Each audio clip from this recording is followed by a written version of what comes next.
할렐루야. 네. 일부 예배 때는 너무 가까워서 그런데 2부 예배는 또 멀리 계시네요. 네. 제가 오늘 예배를 딱 들으면서 좀 기독교와 불교의 차이를 알게 됐어요. 무슨 차이인지 아세요?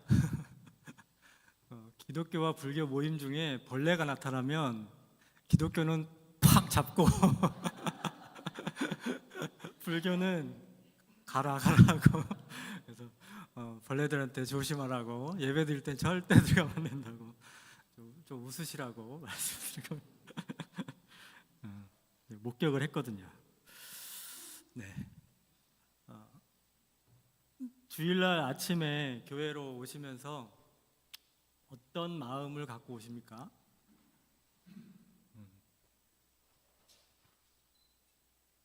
어떤 마음으로 교회에 오시나요?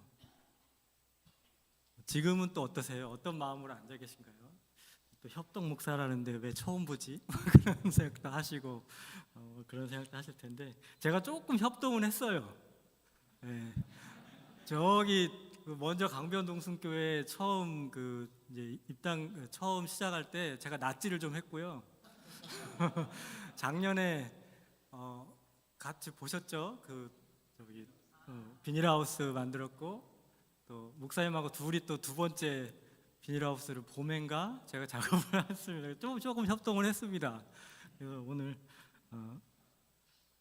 협동 목사가 얼굴을 처음 본다 그러신 분들은 그때 네, 노가다 목사구나 이렇게 생각하시면 되겠습니다. 예배의 자리는 어쩌면 우리가 비기독교인들과 다르다면, 우리가 우리 마음을, 우리의 상태를 한번 비추어 보는 시간을 갖는 의미도 있지 않을까, 이런 생각을 했습니다. 예배 가운데, 말씀 가운데, 찬양 가운데, 기도 가운데 비추어 보는 거예요. 나를, 내 마음을, 내 삶을 잠깐이지만 한번 비추어 보십시오.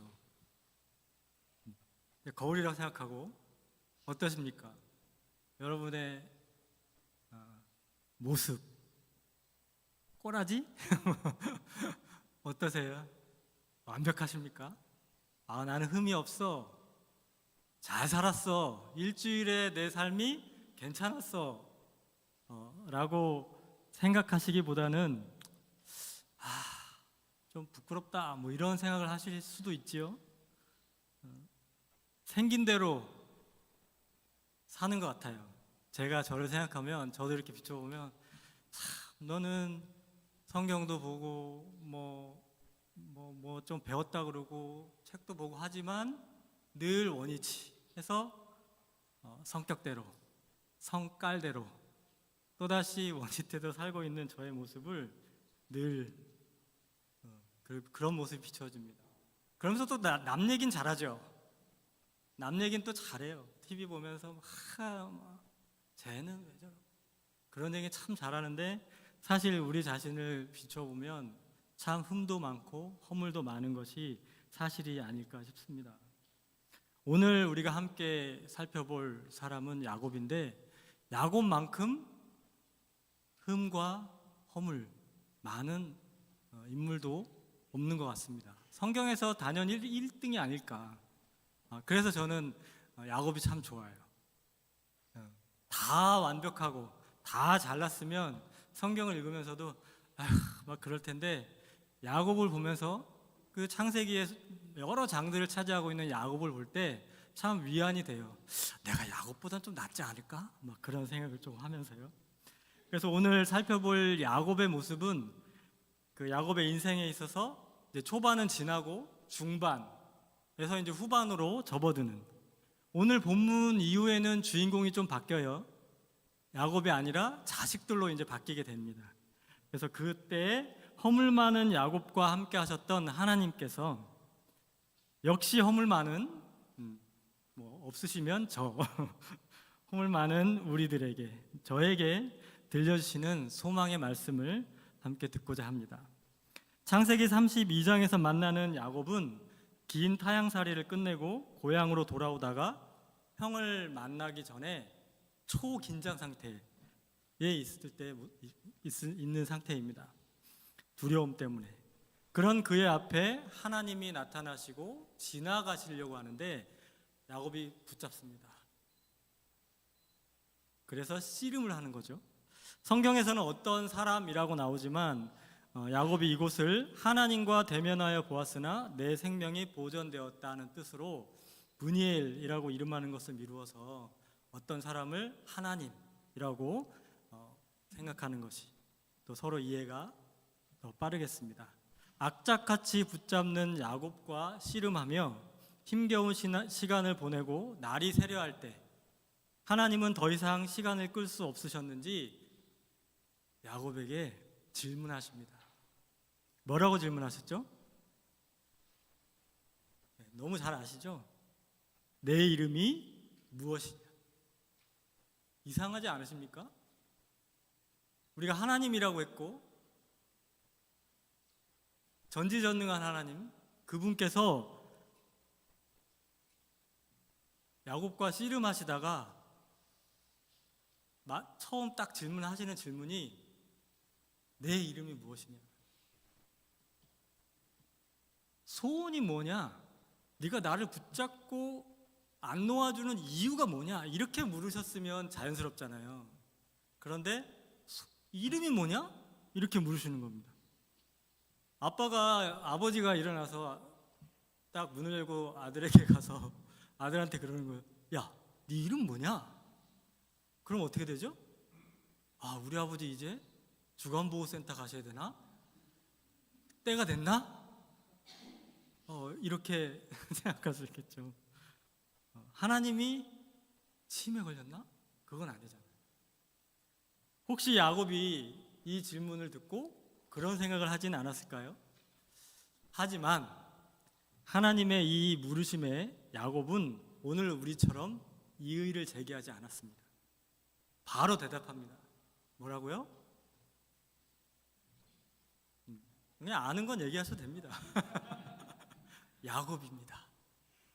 당연하잖아요. 너무나 당연하죠. 내 이름이 야곱이니까 야곱입니다 라고 대답할 밖에. 그러나 제가 이렇게 단순한 거라면 여기 설교하겠다고 이 본문을 들고 올라가겠습니까? 이 질문과 이 하나님의 질문과 야곱의 대답은 그리 단순하게 생각하고 넘길 수 없습니다. 전지전능하신 하나님께서 한 인간의 이름을 몰라서 내 이름이 뭐냐? 라고 질문하셨겠습니까? 그렇죠. 이는 하나님께서 야곱의 중심을 향해서 넌 누구냐? 라고 물으십니다. 넌 누구냐? 내 정체가 뭐냐? 너 어떻게 살아왔냐? 일주일 동안 네 모습이 어땠냐? 그걸 물으신 겁니다. 이어서 야곱은 야곱이라고 진솔하게 대답합니다. 그의 이름 야곱, 뜻 아시죠? 뒷다리를 잡은 자. 이고 또 다른 뜻은 속이는 자, 또 사기꾼입니다. 그러니 야곱입니다 라고 대답할 때 그 대답 속에는 저는 사기꾼입니다,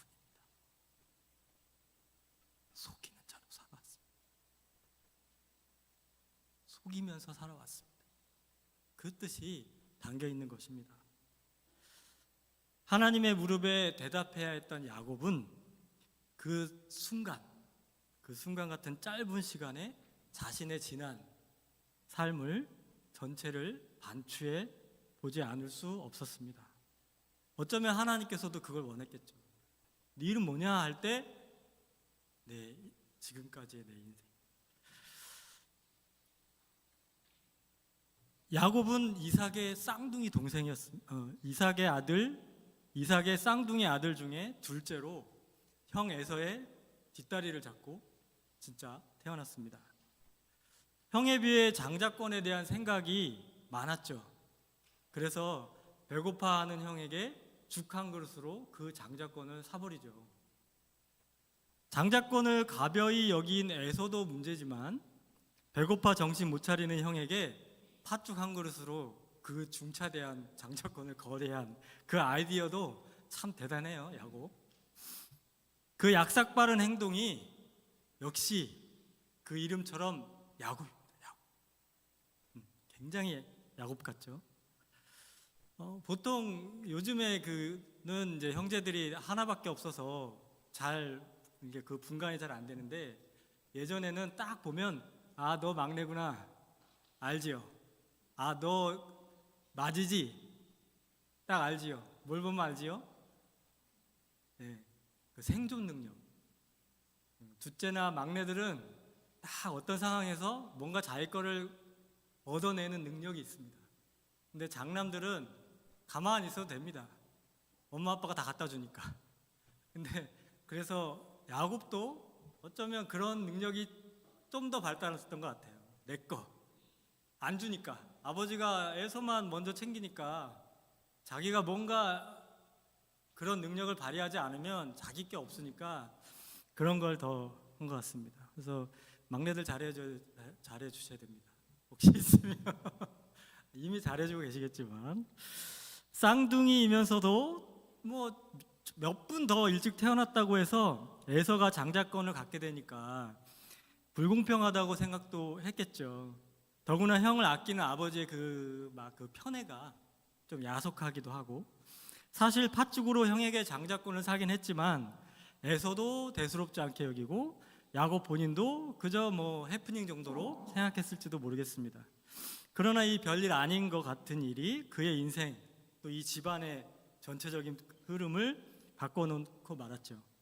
잘 아시듯이 이후에 야곱은 형 에서가 받기로 돼 있던 장자권을 엄마랑 협동해서 가로채죠. 뒤늦게 도착한 에서가 울부짖었지만 되돌릴 수 없는 아버지의 그 축복은 되돌릴 수 없었습니다. 그래서 이로부터 팥죽 사건이 사실 장자권을 가져간 게 아니라, 사실 어머니와 그 협동해서 그 일을 벌인 것이 사실은 장자권이 완전히 넘어가는 일이 된 거죠. 실은 쌍둥이가 태중에 있을 때 이미 하나님께서 큰 자가 작은 자를 섬길 것이다 라고 했는데, 그걸 에서가 좀 이삭이 간과하고 그냥 큰아들만 너무 귀하게 여겼던 것이 어쩌면 또 이 일을 일으킨 것이 아닐까. 그러다 보니 형이 동생을 죽이려 하는 불상사까지 이제 이르게 된 거죠. 그러나 이제 뭐 이런 저런 이유가 있고 하더라도, 야곱이 어떤 이유와 변명을 늘어놓는다 해도, 그가 어떤 가여운 형편이었다고 해도 결론적으로 야곱은 형을 속였습니다. 어머니와 합작으로 또 아버지를 속였습니다. 그가 야곱 맞죠? 그러니까 야곱의 이름에 합당하죠? 어쩌면 그렇게 이름에 딱 맞는지 모르겠습니다. 이 일로 말미암아 야곱은 에서의 살기를 느끼게 되고 결국 아버지와 어머니의 허락을 받고 어머니의 고향 밧단 아람으로 가게 됩니다. 가족을 떠나 타향살이를 시작하는 야곱, 그리고 삼촌의 집으로 가는 도중에 꿈속에서 하나님께서 나타나서 내가 너와 함께하고 너를 다시 돌아오게 하겠다. 그래서 그 베델, 그런 이제 약속을 해주셔서 언약을 맺고, 그래서 이제 이제 하나님이 나와 함께 하시는구나. 야곱이 달라졌겠죠. 달라지기는커녕 야곱은 밧단 아람에 가서도 똑같은 행동을 합니다. 그는 끊임없이 스스로 뭔가를 해보겠다는 집념, 좋게 표현하면 집념이고 안 좋게 표현하면 그 집착이 가득한 사람이었습니다. 고향에 있을 때는 축복에 대한 욕심이 커서 축복을 받았죠. 근데 이제 그 형의 원함까지 같이 받는 처지가 되었고, 이제 밧단 아람에서는 사랑과 재산에 대한 집착이 그를 가만히 두지 않습니다. 먼저 라헬에 대한 사랑의 감정이 애틋했던 그는 7년을 수일같이 열심히 일한 대가로 가정을 이루게 됩니다. 그러나 외삼촌 라반은 아시죠? 동생인 라헬 대신 언니 레아를 그에게 들어가게 합니다. 야곱은 결혼이라는 중차대한 이 일 가운데서도 외삼촌에게 속았습니다. 속았어요. 잠자고 일어나 보니 라헬이 아니고 레아였다. 참 우픈 이제 일인데 성경은 그렇게 기록하고 있습니다. 당사자인 야곱도 황당하고 그런 상황을 맞이해야 되는 레아 입장도 그렇고 또 언니를 먼저 보내야 된다고 들여보낸 라헬 입장도 어떻겠습니까? 모두에게 상처였고 물론 7일 후에 라헬을 얻지만 이 일은 야곱에게나 두 자매에게나 이후 태어나게 될 자녀들에게 감당하기에 매우 벅찬 계속 가족의 트라우마가 됩니다. 이런저런 일들을 겪으며 아내와 삼촌을 위해 일한 객지 생활이 20년입니다. 야곱은 이제부터 떠날 차비를 하죠. 그래서 재산을 모으는 계획을 세우는데 삼촌의 양떼에서 아롱진 것, 점 있는 것, 검은 것을 자기의 것으로 이제 약속을 받고 이제 챙깁니다. 아무리 라반이 품삯을 10번을 바꿔치기 하고 또 아내들의 지참금을 빼돌렸다고 해도 그에게 돌려지는 양떼의 숫자가 어마어마한 거예요. 그러니까 라반의 자녀들, 그러니까 사촌들이, 자식들이, 아들들이 저거 지금 야곱이 사기치는 거 아니냐? 자기 거 챙긴다고 지금 우리 아버지의 재산을, 우리의 재산을 가져가는 것은 아니냐 하는 의심의 눈초리가 아주 그냥 번쩍번쩍하는 그런 상황까지 이르렀죠. 그것을 증명이라도 하듯 야곱은 삼촌이 털 깎으며 바쁜 그 틈을 타서 야반 도주를 합니다. 야반 도주. 누가 야반 도주합니까? 요즘에는 그 단어를 많이 쓰지 않는데 누가 야반 도주하죠? 야반 도주를 안 해보셔가지고 네. 떳떳한 사람이 야반 도주하는 게 아니죠. 네. 옛날에는 개주들이 야반 도주를 많이 했는데 개주들이 80년대 요즘에는 이제 뭐 그런 얘기는 많이 없는데 형을 속인 대가로 도망쳐온 곳에서 고향으로 돌아가는 여정도 도망입니다. 외삼촌에게 속고 외삼촌을 또 속이는 야곱. 그의 이 속고 속이는 이야기들, 그 이름 야곱 합당하죠? 네, 야곱 속고 속이는 이름입니다. 두 번의 도망, 그때마다 하나님의 개입이 없었다면 야곱은 생명을 부지할 수도 없었을지도 모릅니다. 벌판에서 절망하며 혼자 쭈그리고 누워서 잠을 청할 때 하나님이 나타나셔서 힘내라 해주셨고, 두 번째 꿈속에서는 야곱이 아닌 라반에게 나타나셔서 말씀을 하십니다. 네가 이제 네 사위를 만날 텐데, 조카를 만날 텐데 선악간 말하지 말라라고 말씀하십니다. 잘잘못을 따지지 말라라는 말씀입니다. 야곱은 아브라함으로부터 시작되어 이삭으로 이어져 온 하나님의 축복을 받은 사람입니다. 그런 그의 삶의 내용이 왜 이렇게도 잘 풀리는 것 같으면서도 엉망진창인지 모르겠습니다. 축복을 받고 나서 얼마 후 도망가는 신세가 되었고 우여곡절 끝에 가정을 이루고 재산도 모으지만 그 끝은 또 도망. 선악간 말하지 말라. 선악간 말하지 말라. 하나님께서 야곱을 일방적으로 두둔하고 계시는 것으로 보이지 않습니다. 야곱이 분명 잘못한 것은 사실이지만 현재의 모습으로만 보고 결론을 내리지 말라. 판단은 누가 한다? 라반이 하는 것이 아니고 내가 할 거다. 아직 남았다. 아직 아니야. 위안이 좀 되죠. 어쩌면 우리 하나님께서 우리에 대한 판단도, 나에 대한 판단도 선악간 말하지 말라. 너도, 네 자신도 너 자신에게 대해서 아직 아니다. 그렇게 얘기하고 계신지도 모르겠습니다. 어쩌면 야곱이 받은 축복의 내용이 여기에 있는지도 모르겠습니다. 야곱은 끊임없이 사랑과 재산 등 뭔가를 가지는 것에 집착하지만 가장 중요한 사실을 잊고 있습니다. 자신이 받은 축복의 핵심, 사랑도 장자권도 재산도 아니라 뭐죠? 하나님 그분이 함께 하심. 그게 축복의 핵심인데 그걸 모르고 살아가다 보면 뭔가 얻을 수도 있고 잃을 수도 있고 뭔가 될 수도 있고 안 될 수도 있습니다. 그렇죠? 될 수도 있고 안 될 수도 있어요. 왜 꼭 얻고 되는 것에 초점을 맞추어 감사의 조건을 만들어 가는 건지 모르겠습니다. 사랑을 얻었기 때문에, 재산이 늘어났기 때문에, 자식들이 잘 돼서? 아닙니다.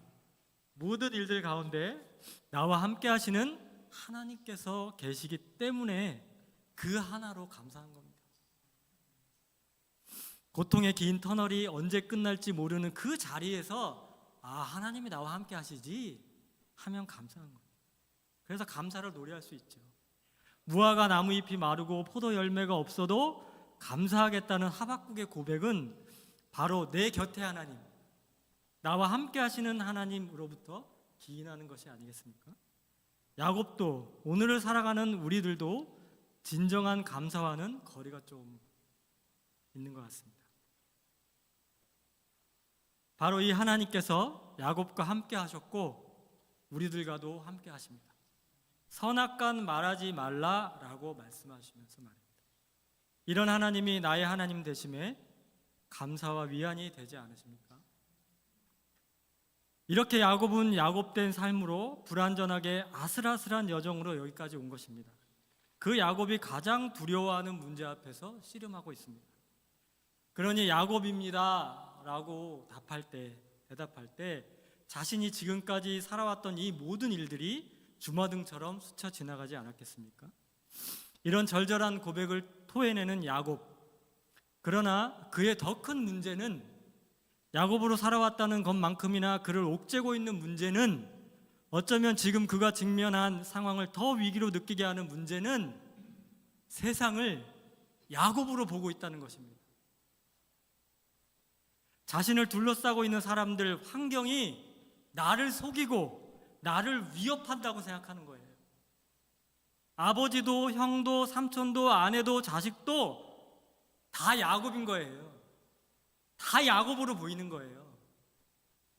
지금은 결정적으로 형이 자신을 향해 환영한다는 미명하에 칼을 차고 오고 있다고 느끼는 거예요.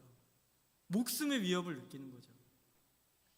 그러니 야곱입니다 라고 대답하는 대답 속에는 야곱밖에 없습니다. 내 주변에는 나를 다 속이고 나를 위협하는 자들밖에 없습니다. 정말 힘들어 죽겠습니다 라는 대답이 아닐 수 없습니다.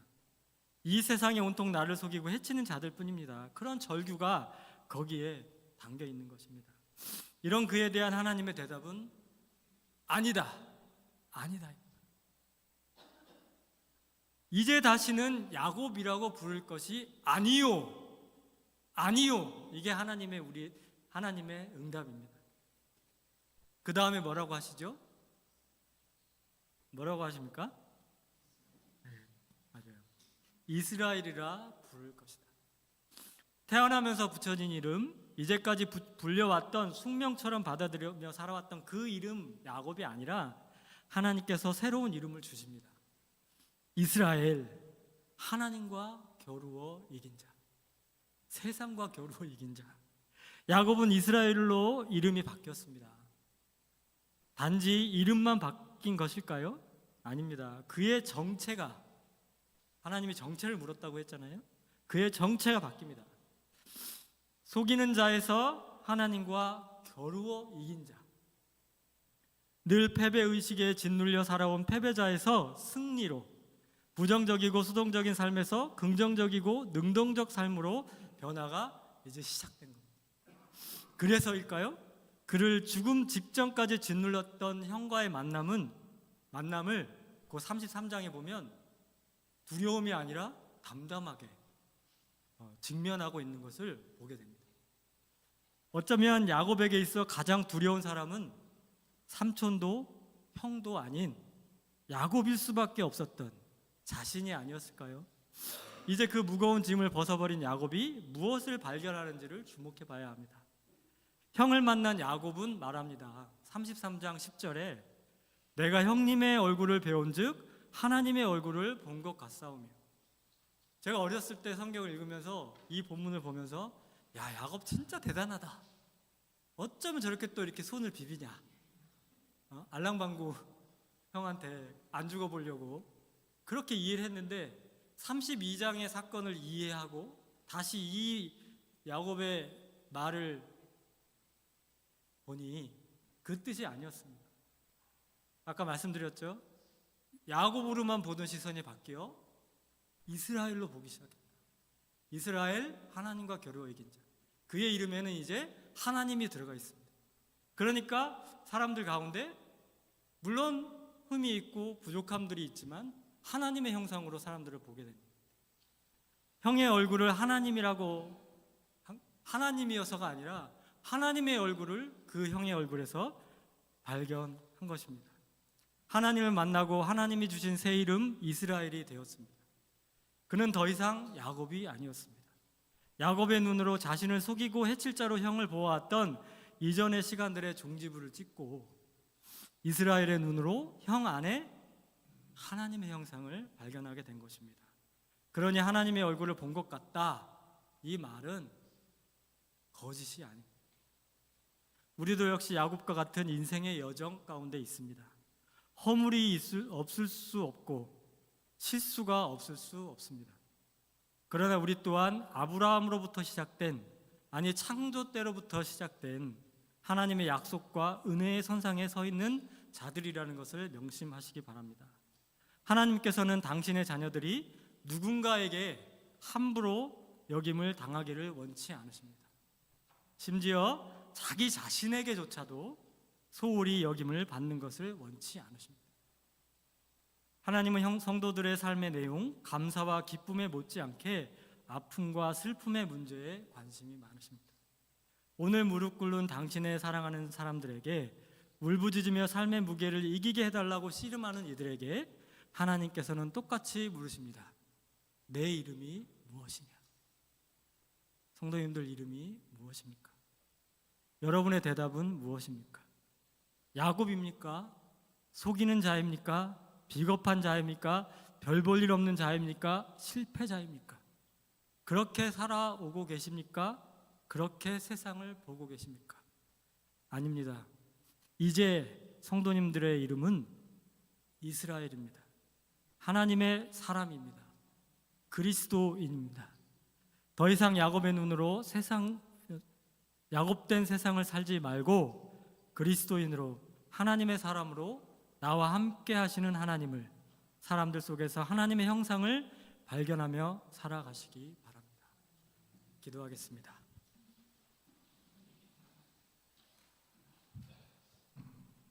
하나님 앞에서 저희의 이름은 더 이상 야곱이 아닌 이스라엘임을 고백합니다. 하나님이 복의 본질임을 고백합니다. 야곱의 부족함이 아닌 이스라엘의 충만함에 감사하며 살아가겠습니다. 예수님의 이름으로 기도합니다. 아멘.